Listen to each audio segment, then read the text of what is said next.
Good morning, everyone, and welcome to this Green Cities webinar about green spaces for people and health and well-being. My name's Julia Thrift. I work for the Town and Country Planning Association, the TCPA, and I'm going to be chairing today's meeting. We're delighted to have so many people here. People are still joining, and we've got a really good audience, which is very exciting. So thank you all very much for finding time to join. Just a little bit of housekeeping before we go any further. If you want to ask a question, you should have a GoToWebinar control panel, and there's a grey bar that says questions. If you click on the triangle next to it, you can open up the question box and you can send in any questions by typing them in there. If you have any questions for the speakers, type them in, and at the end of the session, we'll be collating all the questions and we'll put as many of your questions to the speakers as we can. We might not have time for all of them, but we'll do our best. I think that's it from the housekeeping. We've got a fantastic list of speakers today. We've got Melanie Hughes from Natural England, Judy Ling Wong from National Park City Foundation, and many other hats that Judy's wearing, Harmony Ridgely from Public Health England, and Rob Lacey from Cornwall Council. And I think we can all agree that in the last 10 weeks or so of lockdown, the value of green spaces and greenery in our urban areas has shot up the political agenda, and we've all become so much more conscious of how important it is that people can see and have access to green spaces. So we thought this was a topical subject when we planned it several months ago, but we didn't realise quite how topical it was going to be. So we're looking forward to some really interesting presentations. But before we hear from the speakers, we'd like to know more about you, the audience. We've currently got nearly 400 people listening, and the number's going up every minute, so thank you for joining us. So we're going to have a quick poll to find out where you all are. So if you would like to select your location, we will find out where you're all based. So click on the place where you are. I think that should probably have given everyone enough time. So can we find out what the answer is? Fantastic. 11% from elsewhere. That's really intriguing. I'd love to know where you all are. But I'm really pleased that we've got people from all over the UK. Green Cities is a UK-wide campaign to promote the importance of making our urban areas greener. It's also being run in other European countries. In the UK, it's being run by the TCPA on behalf of the Green Infrastructure Partnership. So we can now go over to the first of our speakers. I'm very pleased to welcome Mel Hughes from Natural England. Mel is the Sustainable Development Programme Director at Natural England, where she helps to deliver the ambitions of the 25-year Environment Plan for England, including shaping net gain policy and working on policy for the Nature Recovery Network. So Mel, welcome to the webinar, and over to you.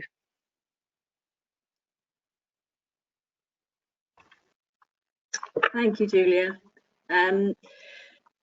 So I'm Mel Hughes, Director of Sustainable Development in Natural England, and I'm going to talk about why greening our towns and cities is essential if we're to leave the environment in a better state than we inherited it. Now that's a bit of a mouthful, but the last part of that reflects the 25-year ambition that the government has. Next slide, please. Okay, this has come up in a slightly different format than I was expecting. Let's see how the rest of the slideshow goes. That's okay, don't worry. So what I was just going to run through was, no, go back slide, please. Could you go back a slide? Thank you. I was just going to reflect what I was going to talk about was why greening is important, what the drivers are, and what Natural England is going to do to help. I was a bit phased there because there was a picture behind this, and what it said was that really important fact to remember is that 80% of people live in towns and cities. And if nature's not relevant and valued by this 80% of society, we won't prioritise nature as something to support and foster for the future, and we won't be able to leave the environment in a better state than we inherited it. Thank you. That looks much better. So greening is really vital. Next slide, please.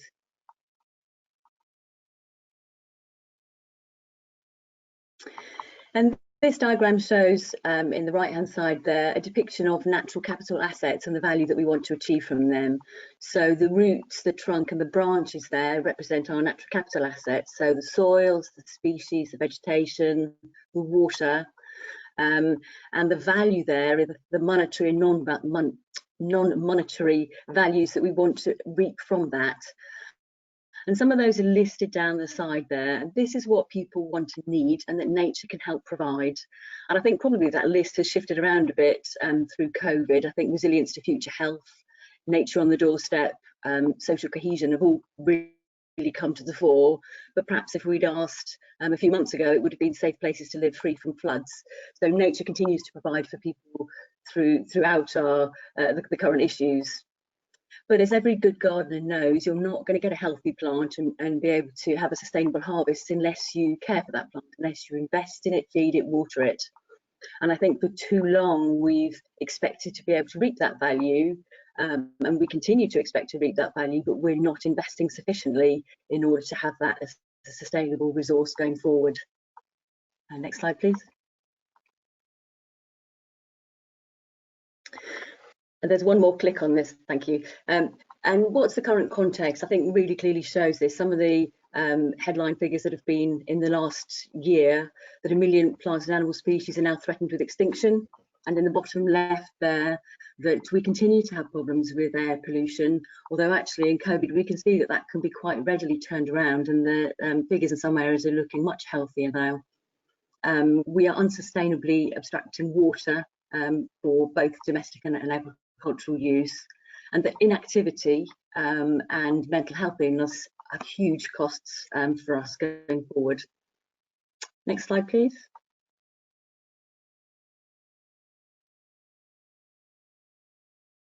So a little bit more about the health and well-being and its links with nature.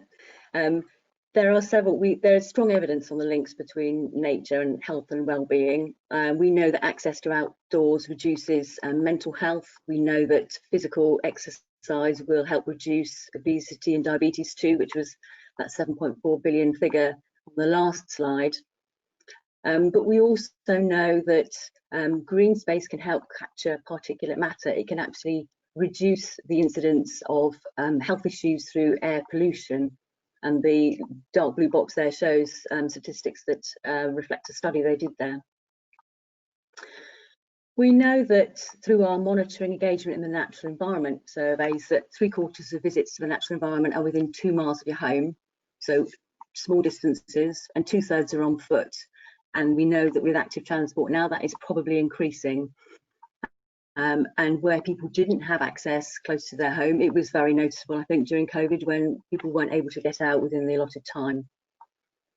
We also know that there is high levels of inequality in access to green space, that the table below shows that there are inequalities with ethnicity and affluence. But also the Office of National Statistics published a report this week that showed that 1 in 8 British households don't have access to a garden, and that figure is even less if you're from one of the ethnic minorities as well. So there are huge inequalities that are out there. Next slide, please.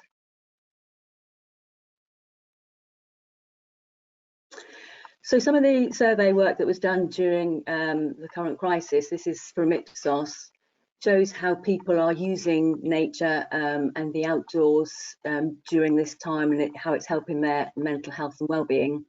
And the green bars there show the natural interventions, so walking, nature, gardening.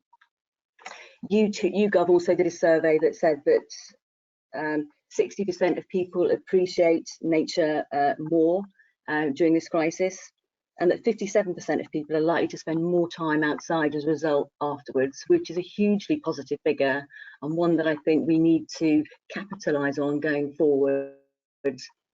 I think it's also for post-trauma and the grieving process as well. I think it will be really important to have that access.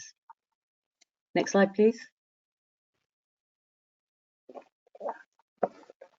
So the COVID crisis has really showed how quality of place is linked to public health, is linked to transport, air quality, social justice, and the economy. And I think the key here is that we want to build nature into the economy. The interim Dasgupta report was published last month, and really helpfully has a sort of headline statement that sort of says human economy is embedded within, not external to nature. Health economies are based on healthy environments. And I think that is hugely important going forward. And if you look at the boxes at the bottom, what we need to do to get to a healthier, more resilient economy is make sure we've got the right building blocks for the future for that. We need healthier, more resilient nature. We want healthier, more resilient people as a result of that, which will drive healthier, more resilient places, therefore a healthier, more resilient economy. I think in the past, when we've had huge economic drives, we've probably jumped straight to the last box. We haven't necessarily underpinned that with the resilient people, places and nature. And what we need to guard against now is that in a drive to reinstate the economy, that we forget that environment is going to be the building blocks to that for a long-term sustainable future. So what we're really looking for through this is a green recovery, and to show the value that nature can provide in that long-term prosperity and economy going forward. Next slide, please. So what are the policy drivers for this? There are several. We've got the 25-year environment plan, and I'll say a little bit more about that in a minute. We've got two at the bottom I just wanted to say a little bit more about. The Building Better, Building Beautiful Commission, which resulted in the Living with Beauty report. And they've got three very simple lines in there: ask for beauty, refuse ugliness, and promote stewardship, which I think is very clear and succinct. And what they're essentially looking for is the natural environment to be woven into the built environment. Looking at a multiplicity of green spaces, small but frequented and cared for, thinking about new garden squares, street trees, orchard trees, and of course lots about architecture and design as well. So there's huge opportunity from this report for green space and greening our cities. And the second one there is the planning white paper, and the ambition is that the Living with Beauty report recommendations will be considered within that planning white paper. Again, the planning white paper is delayed for obvious reasons right now, but when it does come through, what we want to do is to make sure that it really firmly embeds greening, green space, and that there's strong policies that support strong action in our planning decision making as a result of that. Next slide, please. Going back to the 25-year environment plan, just going to quickly touch on three strategies, three initiatives within that I think have a strong bearing on greening that Natural England is involved in. We are looking through the Environment Bill to mandate the delivery of local nature recovery strategies, which will be spatial strategies covering the whole of England. We're not quite sure what the areas will be, or the bodies that are responsible for them yet. That's all to come, but they will all look at what's valuable, look at what the needs are and the opportunities are, and think in a local context about what the priorities for nature are going forward. And this is a big opportunity to engage local communities, to make sure that we map out the environment in a way that we do map out our hard infrastructure going forward. Next slide, please. We're working on green infrastructure standards, and TCPA are involved with us on that, looking at a practical framework of standards that help, they're accessible, they unify, they are consistent across the country, but the aspiration is they deliver more good quality GI and really help articulate what good looks like. And if we go to the next slide, I'll just touch on the 6 policies that are the mainstay of that, what good looks like. They're in the right-hand column there, NP 1 to 6. So whilst local nature recovery strategies are looking through a sort of a nature and biodiversity lens, green infrastructure is looking through a people lens, but they both take account of people and nature as well. So you can see here in the first one, we're looking for multifunctionality, we're looking for health and well-being, as well as nature, as well as climate change.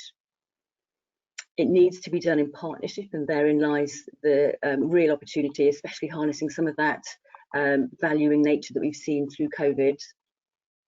They need to be bedded firmly in policy, and more firmly in policy.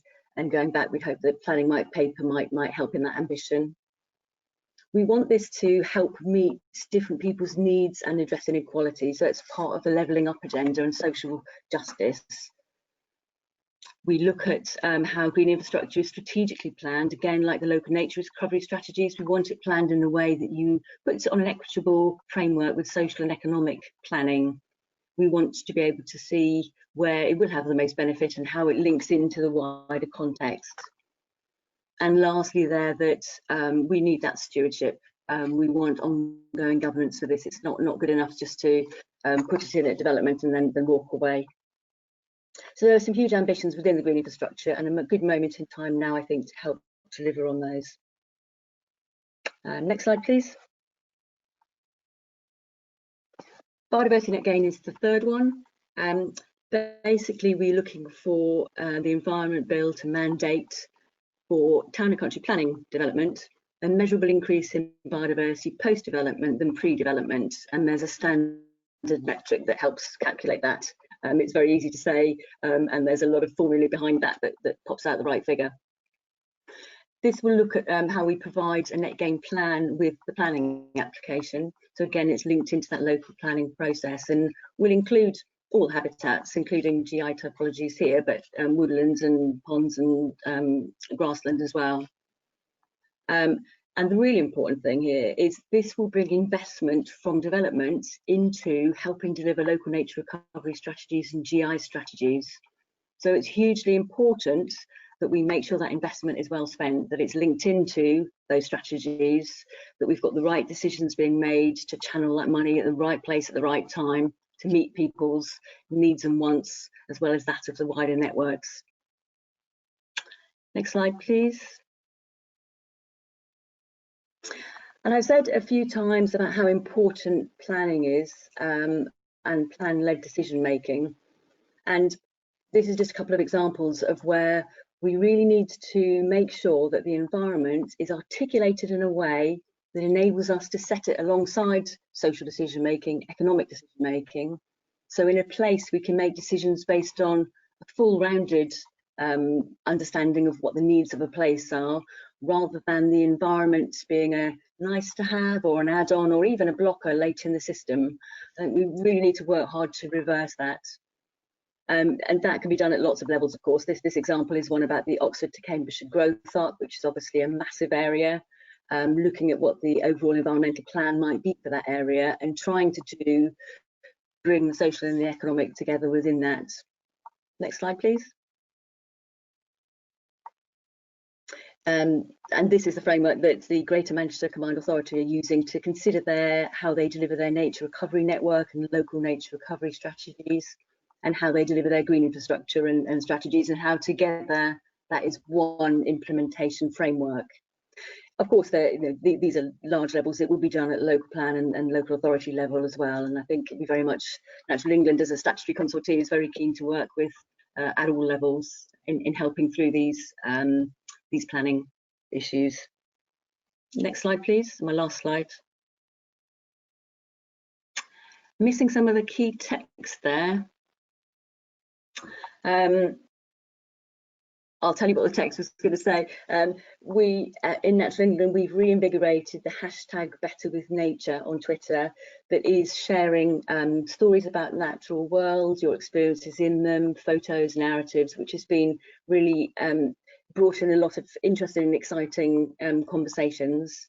And we're looking at a survey that replaces MINI, People in Nature survey, that will look at attitudes and experiences during and post-COVID, so we can harness some of the positive behaviours, make sure we capture the needs of people going forward, and really play that back into future policy making. So I think I wanted to end it there, but just to go back to the place we started at, that greening towns and cities is hugely important. There's 80% of the population there. They have needs that greening will provide the benefits for. We want society to value nature, and we want to leave the environment in a better state as a result of that. Thank you. Thank you very much, Mel. That was a fantastic overview of some really exciting policy initiatives in England. And there are, of course, equally exciting policy initiatives in other parts of the UK. So we're going to move on swiftly to our next speaker, but do remember, if you would like to send in questions for any of our speakers, do use the question facility, which you can find on the GoToWebinar control panel. You should see a word saying questions with a triangle next to it. If you click on the triangle, there's a box and you can type your question in. We'll collect the questions at the end and put as many of them as we can within the time we've got to our speakers. So I'm very pleased now to welcome our next speaker, Judy Ling Wong, OBE. Judy wears many hats. She's a very creative person. She is a painter, a poet, and an environmentalist, and is the president of the Black Environment Network and also a founding trustee of the National Park City Foundation. So I'm very pleased to welcome Judy. Over to you, Judy. Thank you very much, Julia. By the way, on your title slide, you were saying that I also work for Natural England. I don't. So. Oh, very sorry for that mistake. It's all right. We're missing some images on my slide. Ah, there we go. So, good morning to you all. We're all going through really difficult and uncertain times. Along with climate change, we now have been hit by COVID-19 in the most unexpected and overwhelming way. And with all this, of the threat of our future literally going up in smoke, many of us have turned to nature for solace and for the nurturing and uplifting aspects of the beauty of green places. We've come a long way. When Ben first started in 1987, greenness was only about pure nature conservation. But with the acceleration of urbanization, there's now a new continuity in the way we see nature. So, next slide, please. So now we have arrived at a new paradigm, the 21st century paradigm of people for nature and nature for people. There's now no longer an absolute focus on just what people can do for nature, but an equal emphasis on the benefits of nature for people. So you see that single trees and so on, besides the green spaces that are ring fenced, can also transform huge areas in our cities that we should consider. Single trees and group of trees, as you can see in this paved area on the South Bank, can actually bring greenness and contact with nature for many people, extending the number of places that we can do this in. Next slide. Now let's look at trees together. Here is the tree charter's principles. The process of arriving at the tree charter was extraordinary. I was on the original steering group. Instead of getting a lot of experts sitting around the table and writing the actual charter, we actually went out and collected personal stories about trees from people. We collected 60,000 personal stories. And from this, using software that picked out keywords and so on, was distilled the actual tree charter principles. So rising out of the awareness of people about how trees play the role in their lives and what they want to do for trees in terms of care and protection. The tree charter, as you can see, is written in a very simple way along with symbolic symbols, and we can now just focus on two of these in the top right-hand corner.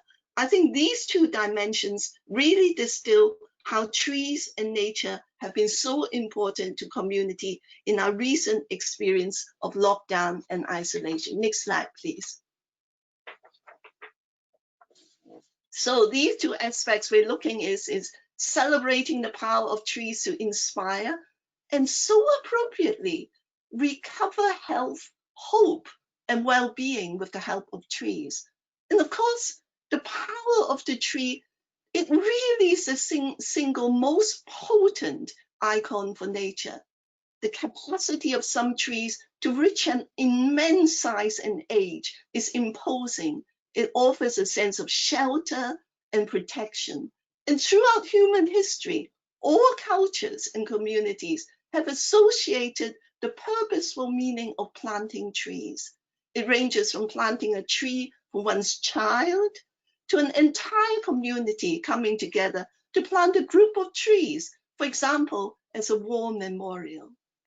In cities, the concept of the urban forest is particularly important, and the need to plant trees, both their inspiration and the practical sequestration of carbon in the context of climate change, are very much on our minds. As I said, single trees can extend the access to nature across a wide range of spaces, from streets to gardens, from playgrounds to atriums. Next slide, please. So I'm bringing forward some thoughts about private gardens. Why I'm doing this is because the awareness of what we do in private gardens can actually inform how we supply the needs of people, the wishes of people in having public gardens and parks. Because, you know, private gardens are privileged places. Not everyone has them. But as I said, the awareness of how we relate to them is expressed most intimately in the garden. They are places of intimacy. And when we think about the design of public parks and gardens, we should bring to mind that we can also design in places of intimacy, even into public spaces. And of course, we can actually attempt to supply a whole range of activities which allow the general public in public space to have personal expression and inspiration in unity with nature. And many parks and gardens nowadays do this. They have creative activities involving the arts and so on. And some of them, for example, in their summer houses, actually have a permanent supply of pencils, crayons, and paper so that people can draw when they're in public places. I also know of spaces where in small parks, people have arranged for professionals to come in and actually organize walks for people who are grieving, taking them through a process through specially designed trails in order to heal. Now, growing and foraging for food is becoming more and more popular, and this is both an area for encouragement, for knowledge, and for control, so that while we have people having contact with nature, allowing people to forage for a certain extent in public spaces, we must also leave food for wildlife. Opening hours is an interesting thing. When you have a space of your own, you can even go into the garden in the middle of the night. And we need to remember this. Public spaces usually close at sunset. Imagine how beautiful it is if you can go into a public space, lie on the grass, and look at the full moon in the middle of the night. Now, some spaces actually have special activities in the night. Night walks are very popular for looking at bats and so on, and very exciting, especially for children. It presents a sense of mystery and exploration at an unusual time, seeing nature in a very different way. Now, we have just in the last speaker, we touched on the matter of access and the continuity of presence of public spaces and access to nature in our lives. Natural England tells us that unless a space is within 6 minutes, we will not use it every day. So we have a long way to go to provide this. But if we can, again, it is a wonderful contribution to the life of the community. In our private gardens, when we bring in our friends and so on, it's about sharing something of ourselves as well in the garden we have created. But with public spaces, it's different. If we are able to access them continually, we then do build a relationship so that although it is not our private expression and private space, when we picnic there, when we do things there, we too have a sense of belonging that comes into the whole picture. Next slide, please. So now I'm going to talk about multi-use gardens and spaces. We're missing the images. Okay. To meet the needs of urban communities, parks and gardens and green spaces need to actually meet a range of needs, and therefore many of them need to be multi-use spaces. We're very lucky when there's the presence of water. We're told by scientific research that if you have the presence of water, it doubles the impact of creating a sense of continuity and a sense of peace and tranquility. In order to meet the needs of communities, there are actually three key aspects to consider. Firstly, there's provision. This is a form of the space itself, but spaces can be redesigned. Burgess Park in the London Borough of Southwark was designed very recently to the highest standards. It's adjacent to the largest housing estate in Europe, and it was redesigned with wonderful meadows and other planting. But one of their most successful features is that they have a state-of-the-art BMS track. You might like also to follow the elaborate process of engagement for the redesign of historical Grosvenor Square in London, which is going on now. They're going through a whole process of very creative events and creative activities to involve the community in coming up with their ideas and their inspiration of the space. Secondly, there's the issue of access. Having a space does not necessarily mean that people can access it or use it in the way that fully expresses what it can offer. Outreach and dialogue with individuals, and particularly with local organizations, can open out the potential of the place. So having a green space, we can actually reach out to initiatives. Here, I would like to mention a new report about the marvelous impact walking in green spaces has on the healing of psychiatric inpatients. Mental health units are being encouraged to access nearby green spaces. And I think green spaces and their managers can play an enormous role in this. They can reach out to local mental health initiatives and encourage the use of their spaces in a specified way. They can also offer the risk assessments they've already done so that the people who are running these, the professionals, can build on these for the additional needs they have for people. You can access this report if you just Google green walking on the internet. For communities to be vibrant and successful, they are uplifted in health and spirit by access and green spaces. And over time, they too want to take care of green spaces and make their contribution. The list I have for you that's in front of you is no surprise. There's places are places for all things green, that people come together, building community, doing all kinds of things from exercise to having festivals. And the range of activities promote health and well-being. Cultural features can give recognition to ethnic presence. They are places of both memory, peace, and reflection, extending to, if you want to, purposely create places where people can grieve and remember in the company of nature. They're also places for lifelong learning through volunteering. Next slide, please.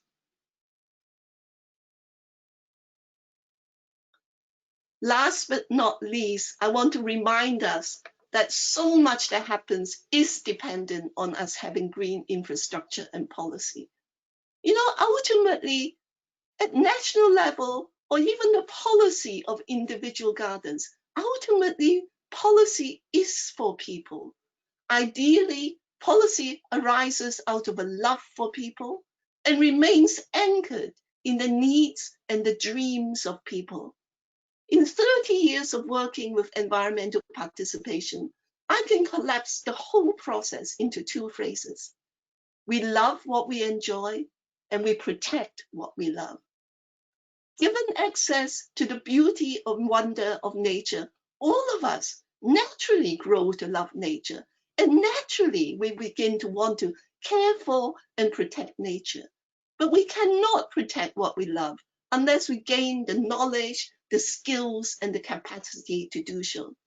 So the pleasure, the access, and the educational dimensions of green places are all important to our communities and our future. Thank you very much. Judy, thank you so much. That really will remind us all about why we're trying to make places greener. It's not about policies. The policy is a process, and the end is about people and people's enjoyment and people's dreams, as you said. Thank you so much for that. As I've mentioned before, if you have questions for any of our speakers, please do use the question facility on the GoToWebinar control panel. Type in your question.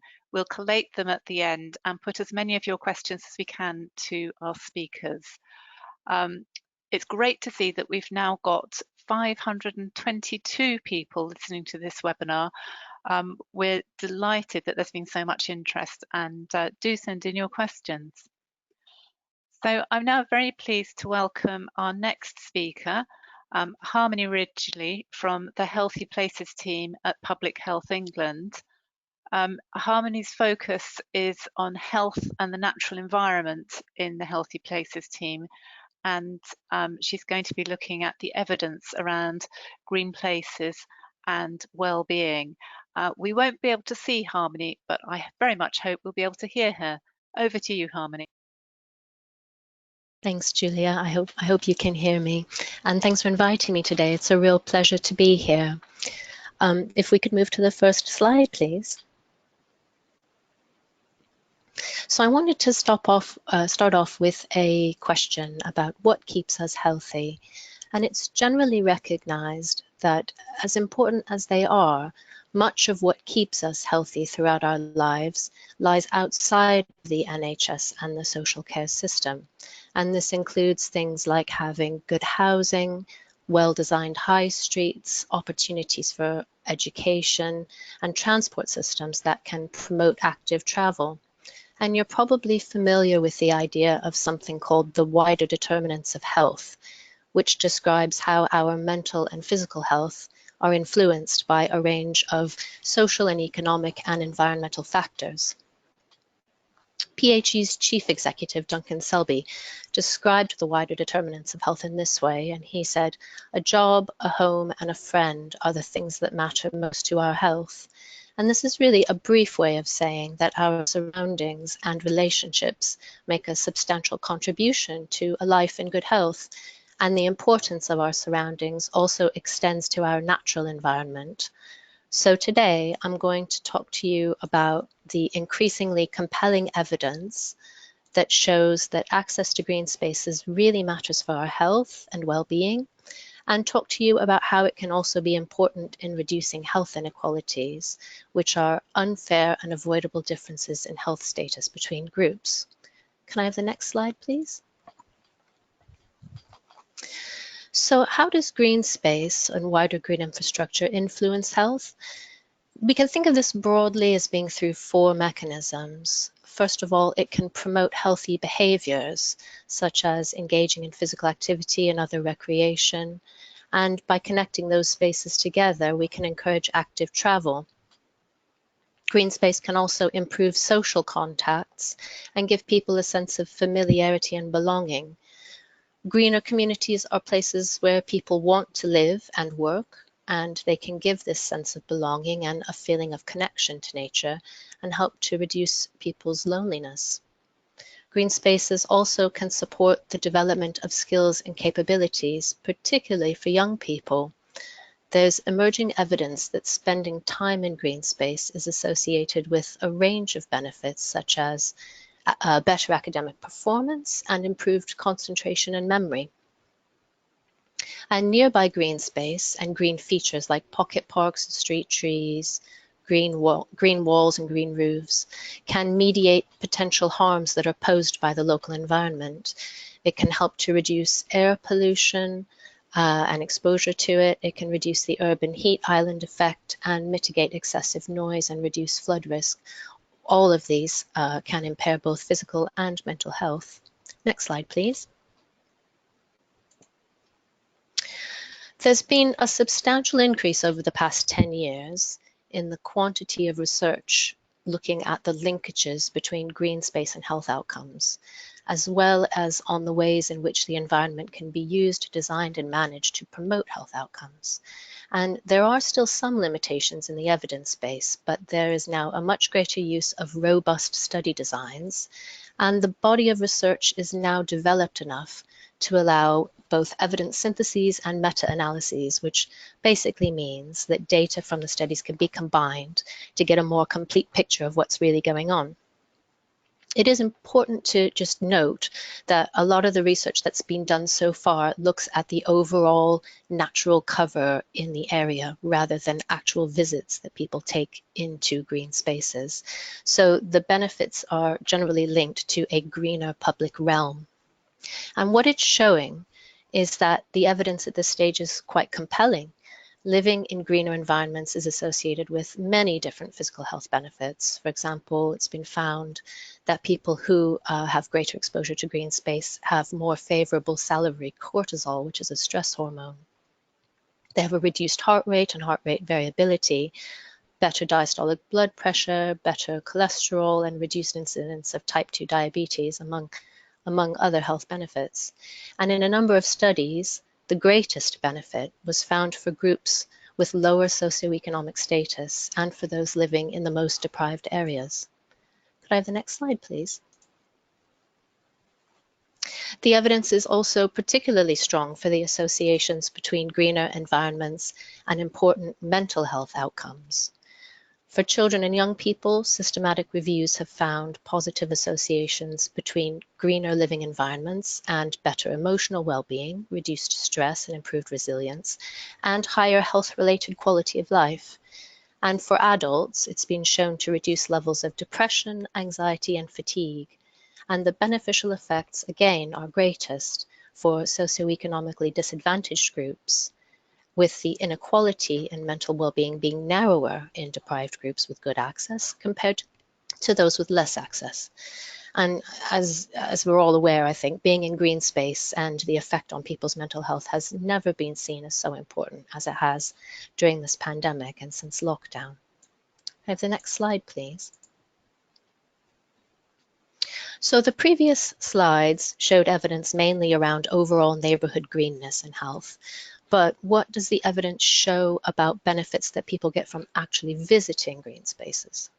So the University of Exeter recently did a piece of research that you might have seen in the media about 120 minutes in nature. And what they found is that there is a significant difference in self-reported health and well-being for people who spend at least 120 minutes per week out in green space.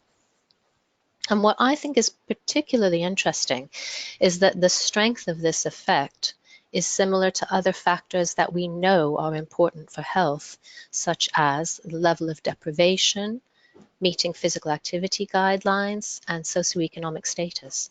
And this seems to hold true regardless of your age, your gender, disability status, and other demographic characteristics. And it's not only related to the amount of physical activity that people do while in nature. Even just sitting and relaxing appears to convey this benefit. Next slide, please. Earlier this year also, you might have seen that the Institute for Health Equity published the Marmot Review 10 years on, and this looked at the trends in health inequalities in England over the last decade. And it found that there are big regional and socioeconomic differences in health, and that these are getting bigger. There's a really large gap between rich and poor in both life expectancy and the years of life lived in good health. And as we touched upon earlier, evidence indicates that socioeconomic related inequalities in health tend to be lower in greener communities. This graph shows the incidence of all-cause mortality across different levels of neighborhood greenness. So the three colors are three income bands, with red being the highest income and blue being the lowest. And if you look at group 1, which has the least access to green space on the left-hand side, and compare this with group 5 on the right, who have the most access, what you see is that both the incidence of all-cause mortality is lower, but perhaps more striking is that the disparity or the inequality between the groups is significantly reduced. And what this important study showed was that all demographic groups benefit from living in greener communities, but deprived groups gain the most health benefit, and socioeconomic inequalities in health are lower in greener communities. So providing greener environments for deprived groups can be one tool in our toolbox to help address health inequalities. Next slide, please. But of course, not everyone has access to good quality green space or a green public realm. We know that the most economically deprived areas have less available good quality public green space, and this means that these groups who are more likely to experience poor health outcomes and who are at the greatest risk of poor physical and mental health may have the least opportunity to reap the health benefits of green space. And this has become particularly salient during the pandemic, where we're seeing that groups who are experiencing deprivation have a greater risk of exposure to COVID-19, and their existing poor health puts them at risk of more severe outcomes. These graphs on this slide are showing recent stats on people's access to shared or private gardens, which was touched on in the first presentation as well. And this is on the left-hand side. And on the right-hand side is a graph showing the availability of public green space, depending on the level of deprivation. What we can see is if you're an ethnic minority or if you're experiencing deprivation, your access to green space is impacted. And as Mel mentioned in the earlier presentation, the ONS estimated that 1 in 8 households in Great Britain had no access to a private or shared garden during lockdown. In London, this was 1 in 5 households, and that it's higher amongst ethnic minorities, with Black people in England nearly 4 times as likely as white people to have no outdoor space at home. So these statistics should make us pause and think about the provision of both publicly accessible green spaces and private gardens in the planning process in order to support health and well-being. Have the next slide, please. So what do? How do we move from neighborhoods with very little or poor quality green space to a greener public realm? And the good news is that we do understand what works as a healthy place and the elements and interventions that may be needed. And there's a lot of excellent guidance and real-world case studies out there to help. Next slide, please. I just wanted to show very quickly a list of a few of the resources that the team that I'm from, the PHE Healthy Places team, has developed or been partners in developing. Some of these were in collaboration with the TCPA. And all of these look at the links between health and the built and natural environment, and they identify practical actions that can be taken at a local level to strengthen policies and strategies. And I also just wanted to point you to our team's Knowledge Hub, which is a good place to share information with colleagues within both local government and professional groups. Next slide, please. I'm just going to briefly mention some of the key recommendations within these documents. Obviously, this is just a very quick glance at these, and there's a lot more detail and guidance within the documents themselves. But in a nutshell, first of all, we need to rethink our local green and blue spaces as important assets for maintaining health and well-being in our communities. It's really interesting, and perhaps you saw that this week, a cross-party think tank recommended to government that parks and green spaces should be seen as another means of delivering better health outcomes. And they suggested that the NHS should play a role in park provision. And this is in line with other programs of work, including things like the Future Parks Accelerator. And of course, in the 25-year Environment Plan, government recognized green space as a health asset. We also need to prioritize improving access in areas of deprivation. So we've seen that access is unequal, and also that disadvantaged groups appear to gain the most health benefit, with socioeconomic inequalities in health lower in greener neighborhoods. So this can be one way to reduce health inequalities. We also need to support multidisciplinary collaboration all the way down the line. So this is public health, healthcare, built environment professionals, and the community, all the way from policy and strategy to on-the-ground action. And that will offer the greatest chance of being able to work out what is best locally for health, the environment, and the economy. And finally, it's very important to think about long-term funding arrangements for the maintenance of green space as early in the process as possible, in order really to make sure that spending and investment decisions look at the impact on health and well-being as well as future financial sustainability. And this gives local public health teams and the NHS a chance to engage in the decision-making process. Could I have the next slide, please? Finally, I just wanted to present a quick slide about some of the guidance that's currently available from government about accessing green spaces safely. These are mainly on the .gov website, but also the DEFRA and Natural England Twitter accounts have some helpful videos about how to spend time outdoors safely in both urban and rural contexts. And next slide, please. And just to leave with mentioning a short video on Channel 4's Twitter in which they talk to people who are using green spaces, and this is Victoria Park in East London, during lockdown. And what it showed is that people knew that this park was important, both for their physical and mental health, and that it was strengthening the community, and it was a real asset. But not only that, it was a necessity, particularly as many didn't have their own private green space. And there was immense gratitude that the park existed and is available to them. And I found it quite powerful to hear their feelings about it. It really does give meaning to what we're doing to champion green space for everyone. So if you have a chance, it's really worth having a look. Next slide, please. So I just wanted to say thank you. And there's my email address if anyone would like to contact me. Thanks very much. Harmony, thank you so much for that presentation. It was incredibly pertinent and included some really useful information. You mentioned that Park England will be publishing a report later this year about access to green spaces, and I assume that a lot of that information that you presented might be in that report. Do you have any idea when it might be published or not at the moment? Yes, it was sort of events overtook us with COVID-19. We're just in talks about when it will be released, but we hope it will be relatively soon. And yes, a lot of this information did come from that document. That's great. And when it has been published, we will mention it in the Green Infrastructure Partnership newsletter, which I expect many people listening will receive. And if you don't receive the newsletter at the end of this webinar, we'll explain how you can sign up to get it, and then you'll be alerted when that very interesting looking report is published. So thank you so much, Harmony. We will have a chance to take questions at the end of the webinar, and we have one more speaker, and then after that we'll be taking questions. So our final speaker is Rob Lacey.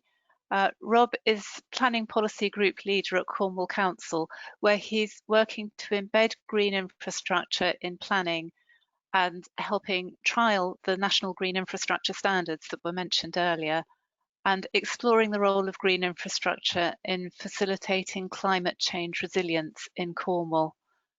So welcome, Rob, and over to you.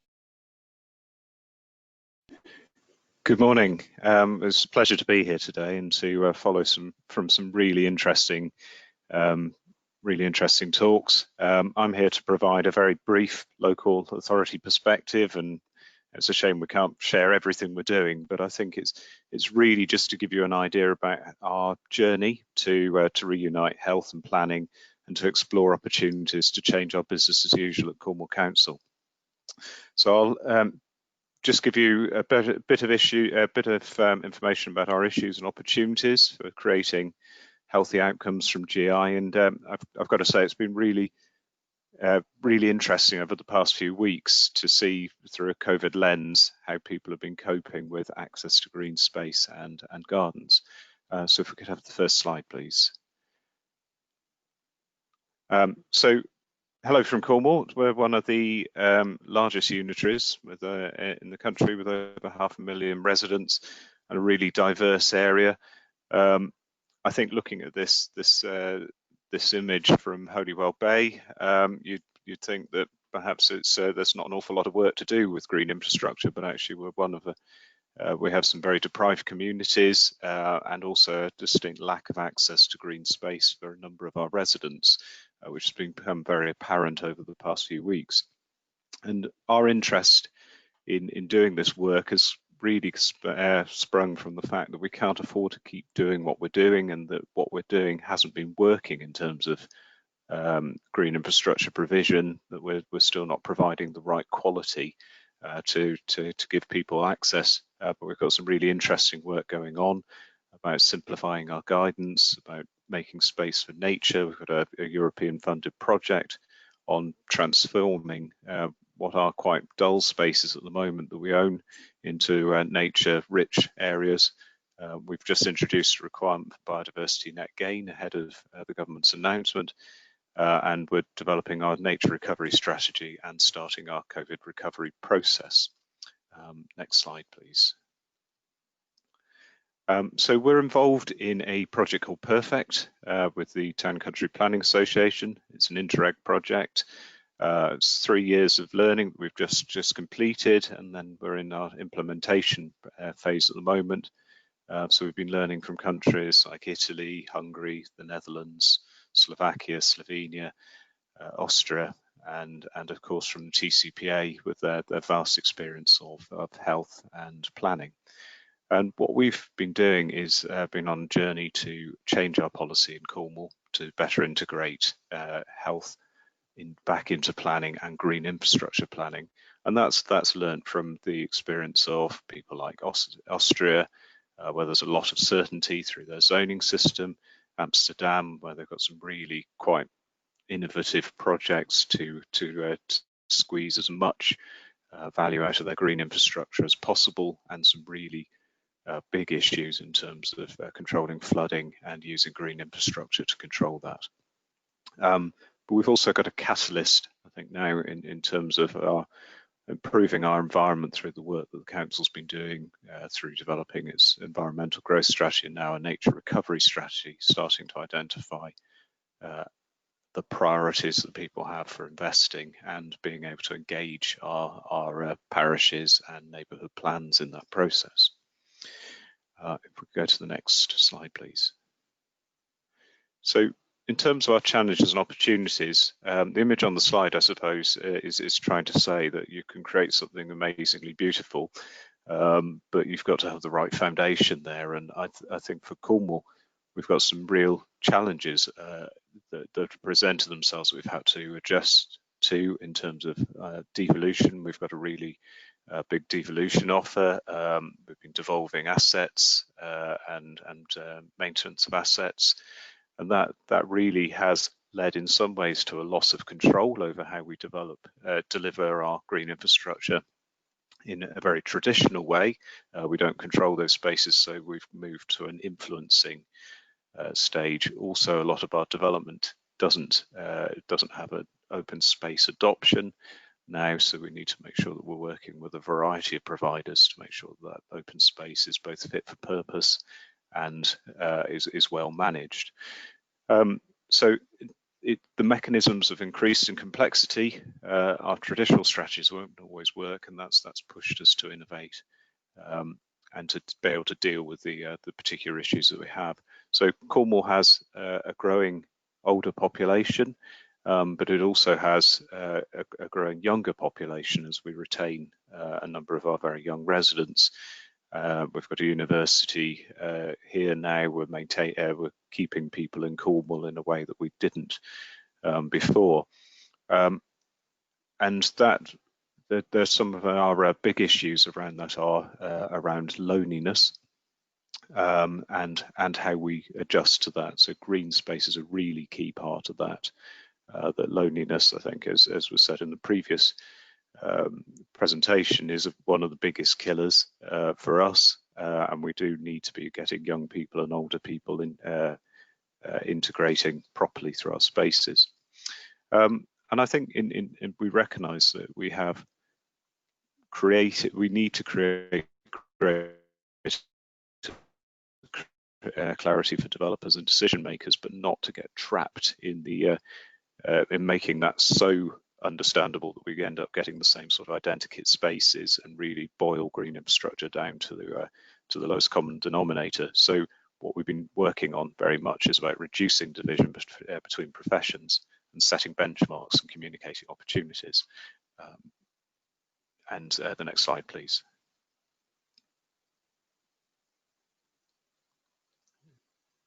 Right. So in terms of working towards the right result, at the moment we've been doing a great deal of collaborative working and starting to build our understanding, both as planning teams, but also across our various directorates, about what good green infrastructure looks like, creating the joint ownership that we need in those plans and strategies to make sure that people are working to the same means. And that's been really important. I think very early on we had the recognition that actually we were all working in what we thought was the right direction, but then we had some real anomalies about things like our adoption standards, our maintenance standards. So for instance, planning had been saying for a very long time, we need trees in street trees. We had a really big agenda about that in design terms, but actually when it came to adoption, it was so expensive and so technically difficult to adopt a street tree that those trees started very rapidly got negotiated back out of the schemes. We also have an awful lot of neighbourhood plans. We have 213 parishes. We have over 100 plans designated and well on their journeys. So capturing the imagination and the energy there of turning our nature recovery strategy into a local strategy and really understanding what parishes and local people want to achieve is going to be really important. And also establishing benchmarks. So green infrastructure is quite technical, it sounds quite complicated, quite conceptual at times. So establishing those benchmarks is going to be really important for delivering our green infrastructure. Next slide, please. So just wanted to talk through three of the things that we've been doing at the moment. The Cornwall Design Guide, we discovered through our literature review for the Interreg project that we had so much guidance out there. We've simplified that down very much in the way that national policy has tried to reduce the amount of layers of guidance out there. It's really about getting our agendas for environmental growth. We have one of the first environmental growth strategies for a local authority, and then starting to integrate that properly with health and well-being, inclusivity and resilience. So at the moment we're working full pelt on developing climate change development plan document to start embedding these design aspects in to make sure that we're creating resilient places that have great access to green infrastructure. It brings together our baselines and case studies and our involvement in Perfect, with a better link to standards and resources. So if we could move to the next slide, please. These are just a couple of slides, and the actual guide is on our website, but it starts to set out a bit of a story about what we're trying to achieve, what that might look like. And then if we move to the next slide, then a set of images that show the sort of things we're talking about. The idea behind this is not to have necessarily a traditional design guide that looks at window distances or the exact form of buildings, but is much more about the layout, because I think what's become abundantly clear over the past weeks is that if you don't get the layout of a place right, then you really are stuck. You can have amazing buildings and have a terrible place to live. So it's very much based around that and starting to set out the benchmarks when we're having discussions about green infrastructure across departments and with developers. Excuse me, with developers, then we have a very easily accessible resource there to start explaining what we're trying to get to. If we could have the next slide, please. Based on our experience of the Interreg project as well, we've been very fortunate in having an opportunity to apply for pilot funding from Interreg, which I'm very pleased to say we got earlier this year, just in time for all the schools to close down. But we are now developing a project inspired by our Amsterdam colleagues around resilience and re-engaging with nature for young people. And what that's doing is to develop a series of facilitated lesson plans for young people to engage them in the process over a 2-year trial, where each school that we select gets around £4,000 to £5,000 and some facilitated help to look at that. Look at their options to improve the school grounds. So the small image in the middle of that slide is one of the school grounds in Amsterdam that have been turned from what was essentially just a tarmac yard now into an outdoor classroom, tree planting, drainage areas. What that would do is to work with the young people there to identify their understanding of the environment, identifying options for change, and then creating new green infrastructure that they're then involved in constructing, which then gives you a resource ongoing for embedded learning. We're really, really excited about the opportunity this gives us, and also to shape future citizens who are involved in green infrastructure and nature, because even in Cornwall, we've got some schools that are basically wall-to-wall tarmac as well. So it's and very intensively managed. So there's a really great opportunity now to influence young people through that. And then the next slide, please. And then finally, really just to give you a bit of introduction to the Langarth Garden Village. So this is a scheme that permissions that were granted over a short period, 2014, 2015, when our local plan was just approaching adoption. So the presumption favour development.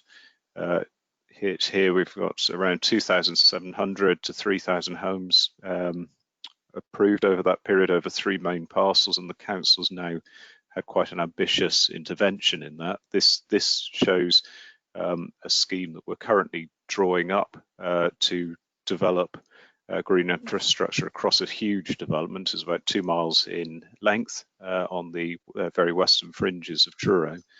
And a lack of delivery has allowed us to do that. So an intervention through the HIF funding to both purchase land, but also to use that as a negotiating tool to open up key green infrastructure in exchange for that funding. We've been recently designated as a garden community, and we're aiming to follow the Healthy New Towns principles as well. And this area here has actually got a lower life expectancy than the remainder of Truro. It's fairly poorly accessible at the moment. And even though the settlement around it is a good place to live with access to facilities, actually there's not an awful lot of opportunity to access nature and to get out into the countryside.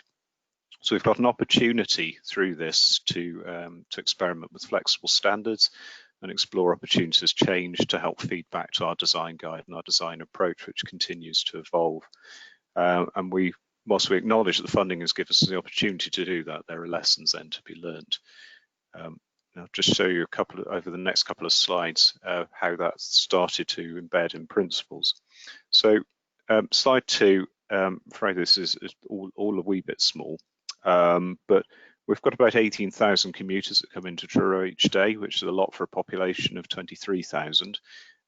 Poor accessibility. So the opportunities through green infrastructure and working on a green infrastructure approach is then to open up that whole area and to plan properly for sustainable transport modes and access into the countryside, which in its extreme is now looking at closing off some of the rural lane network to open up access. So very much what's happened over the previous few weeks about the rural lanes around some of our towns actually getting repopulated with people, with cyclists, and it's looking at our opportunities to embed that more permanently.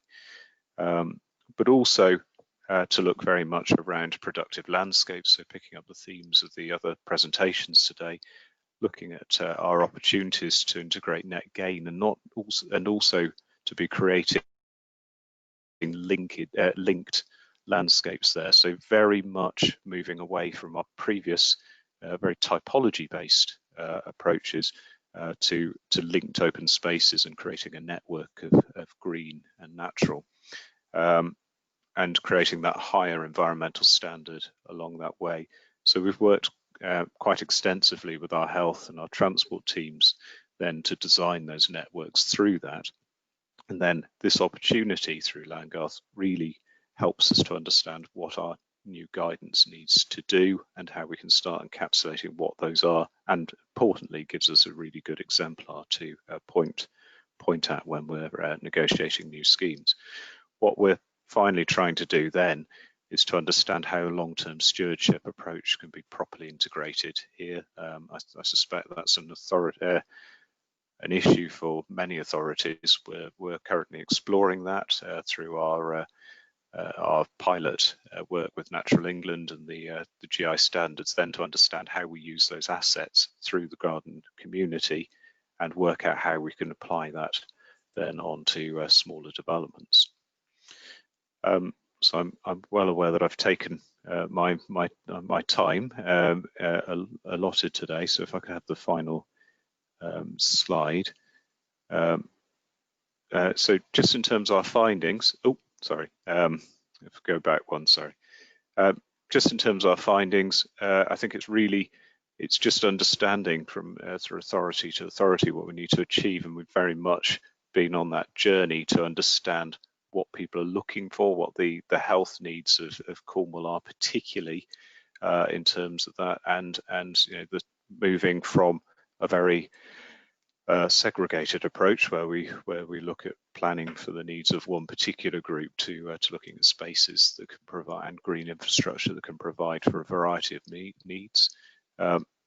Really important to have that cross-departmental sign up to make sure that we're all working in the same direction. And we're finding that the benchmarks and good practice are helping to push our negotiation process, because it can get very, very conceptual. But I think with all of it, just assuming a low level of understanding about the benefits of that. I think instinctively people are aware that green space and access to green space are really important, but being able to communicate that and make sure that it's provided is really key. And then my final slide really is just to say thank you for the opportunity to speak this morning. My contact details are there, and our website, the documents I've been talking about this morning are available on our website. Thank you very much, Rob. That was really interesting, and it's great to see how much progress Cornwall is making. I'm sure many of us are going to go away and download the Cornwall Design Guide, which looks really, really interesting. You mentioned the challenges of long-term stewardship. It's easy enough to make relatively easy to make good green spaces. The real challenge is how to maintain them in perpetuity and how to fund that maintenance. And the issue of long-term stewardship is going to be the topic of the TCPA's annual conference in November. So if that's something that interests you, do take a look at our website. I don't think the details are up yet, but will be later on. So we've had 4 very different but complementary presentations on a subject that's become incredibly topical in the last few months: how to make our towns, cities and villages greener to support people's well-being. I know that we've had a lot of questions sent in to our speakers, which is fantastic. It's great that so many people have followed the whole of this webinar. So we've now got an opportunity to put the questions to the panel. Panelists, would you like to switch on your cameras and then people will be able to see you, which I'm sure will help. Harmony Ridgely is also with us, but hasn't got a camera today. So, but you can still ask her questions and she'll be able to answer. So if we make sure we've got our microphones on as well. And my colleague Jessie Feith is going to read out some of the questions. So Jessie, over to you. Great, thank you, Julia. Thank you all to all the presenters and to all the audience members who have sent in questions. We have had a lot of questions, so sorry if we can't get through them all, but we will try and get through as many as possible. So the first question is sort of to all the speakers. There is a growing body of research and studies about green infrastructure, but the huge value of it has been known for many years. What we need to see is real change on the ground, and this research given long-term political support and weight. When and how do you think we can get full political support and embed green infrastructure? And also, particularly for Judy, how do we extend the imaginative and productive use of public spaces which are managed under long-term indifferent maintenance contracts that stifle ecological function and public health gains? Thanks. Gosh, so there's lots of questions wrapped up in that. I wonder if we could take it in chunks. So, Mel, you've probably got a good idea of the national political picture. How can we get national level politicians to support this agenda? Yeah, it's a really good question. I think at the moment, we have a moment in time now. I think there is such a clear public statement about the value of nature during and post-COVID, I'm sure. I think that there is really strong evidence there to help in shaping current policy. So we've got the Environment Bill. I think we should be accelerating and thinking about how we get our green infrastructure standards, you know, universally out there and working for people. We've got the Planning White Paper. I'm sure that there are other policies that are going to come as a result of green recovery asks as well. So I think this, if ever this evidence was going to be of use, it's going to be right now. And I think we've all got a role, whether it's sort of local authority or the government departments or TCPA and those that support it, to really put those arguments forward and respond to all the consultations that come through, get heavily involved in all the policy. And of course, Natural England will be driving this extremely heavily going forward as well, our green recovery push going forward. Thank you. And Rob, you're dealing with local politicians. Do you think things have changed in the last few weeks in terms of people's understanding of the benefits of green infrastructure, or had that been happening anyway? What's your impression? Well, yes, I think they can't fail to have noticed the importance of green infrastructure. I'm certainly on our daily family walks, we've noticed how worn the footpaths are around. So people have started to experience their local environment and realise how important that is. And conversely, I think in areas where we've had quite poor green infrastructure, it's been very noticeable as well how frustrated people are with that. So the importance of landscape and access to nature has become really apparent. I think it's drawing on Mel's research findings. We've really got to get out there now in each of the authorities and understand what people really want out of that and understand what their experience has been. Particularly, I think there's been a real drive from developers to reduce garden sizes and really boil down the green infrastructure.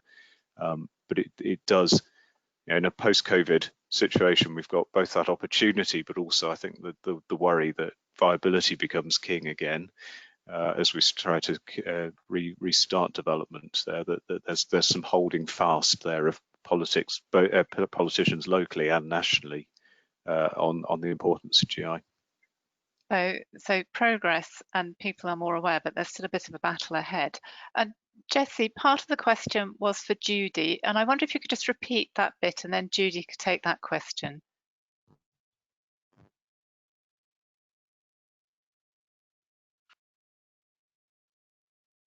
No, I haven't got that. Judy, did you? Can you remember what the question that was for you? Sorry, Julia. I captured most of it. Two things really. Politically speaking, it is all connected. Everything is connected. When you offer people opportunities and they experience a change in their lives, they become political voices.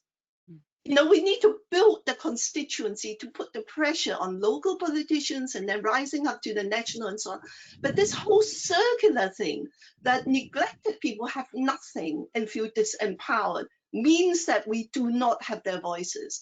So opening up things like the London National Park City Initiative, what Black Environment Network has done, connecting people to what they can do in green spaces with many, many different things like allotments, gardens, patches in public parks where, for example, in Burgess Park that I mentioned, they now have beekeeping for people and so on.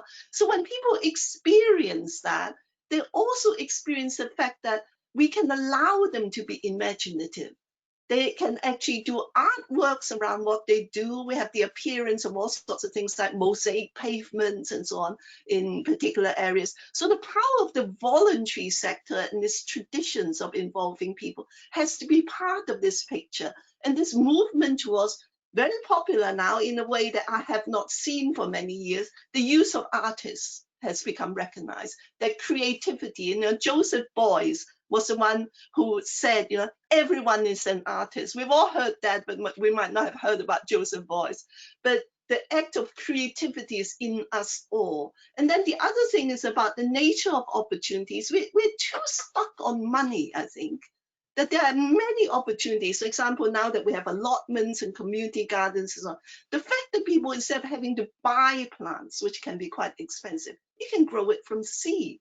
And someone who has a very wonderful plant can allow you to take cuttings. You can have it for nothing. And then you are in touch with the most wonderful processes of nature. I mean, a child is absolutely astonished when they see a tiny seed grow into a plant. This is a miracle.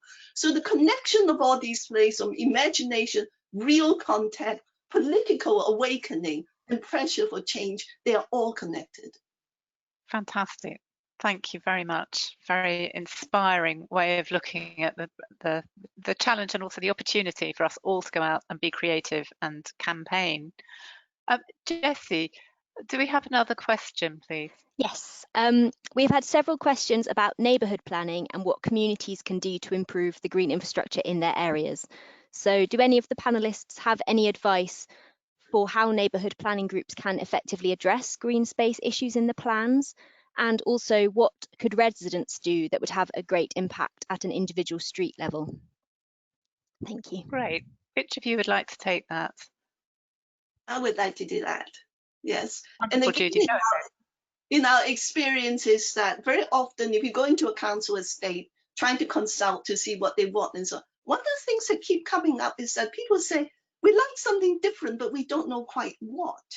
Because if people are not exposed to real wonderful solutions, they have no vocabulary for their thoughts coming forward. And we find that actually to stimulate neighborhood planning and input by people of all kinds, take them to a number of examples. They become so stimulated when they see examples where there are people like them doing things, and places actually created for people like them that they can identify with. They come back with all kinds of ideas and wishes. And I think that is a really fundamental thing for neighborhood planning. Fantastic. And I'd agree with that. Sorry, Rob, please. Sorry, no, I would draw on that as well. Yes, I think it's about giving people the opportunity to be imaginative about it. We held with some help from TCPA last year, we ran a natural play conference for our parishes and actually started we brought people in, and actually part of the experience there was a number of people said, the number of times that they've rushed their children from playing in the natural environment to a play space, because that's the way that children should play, was quite interesting. That actually starting to get communities seeing that actually the whole of their environment is potentially green infrastructure and able to be improved, often quite inexpensively, and it's not all about equipment, and formal open space is really important. Fantastic. Mel, would you like to comment on that, or shall I move on? I don't think I've got anything to add that the other two haven't already said, actually. Thank you. Next question, please.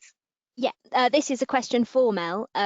What is the relationship between local nature recovery strategies and the other strategies, in particular local plans produced by local authorities and catchment planning by the Environment Agency?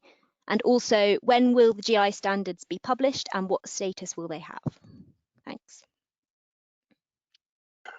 Okay, Yes, I'm aware what I talked about was several different strategies.